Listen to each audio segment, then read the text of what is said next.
Vasario 6. Išaukštinimas neateina nei iš rytų, nei iš vakarų, nei iš pietų. Dievas yra teisėjas, vieną jis pažemina, o kitą išaukština. Psalmių 75 skyrius 6-7 eilutės. Mes galime turėti norų ir troškimų būti naudingais, kurie niekada nebus patenkinti. Gali būti, kad Dievas mato, kad negalėtume pakelti išaukštinimo ir garbės, kurių trokštame. Jis žino geriau už mus, kas yra reikalinga mūsų gėriui, todėl nori, kad būtume patenkinti jo apvaizda.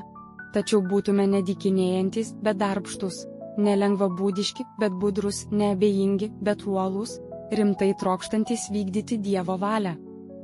Būkime kantrus tada, kai esame pribojami, ir būkime patenkinti tada, kai esame apleisti ir užmiršti, žinodami, kad taip pat ir tie tarnauja, kurie tik stovi ir laukia, ir kad Viešpats savo tinkamai paskirtą valandą gali mus paskatinti įvykdyti jo tikslus. Nebūna atsitiktinumų Dievo žmonių išbandymuose. Lygiai kaip ir jų išaukštinimas, taip ir pažeminimas, jų pasisekimai ir nepasisekimai yra Dievo priežiūroje. Jo neklaidingas teismas pritaiko įvairiuose mūsų gyvenimo reikaluose besikeičiančią apvaizdą. Viską sutvarko taip, kad visi daiktai veikia gėriui tiems, kurie myli Dievą.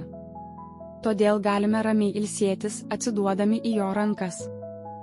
Klausimai: kokius pažeminančius ir išaukštinančius išbandymus patyriau šią savaitę? Kaip juos priėmiau? Kokių motyvų skatinamas tai dariau? Kokios buvo pasekmės? Išaukštinimas neateina nei iš rytų, nei iš vakarų, nei iš pietų. Dievas yra teisėjas, vieną jis pažemina, o kitą išaukština. Psalmių 75 skyrius 6-7 eilutės.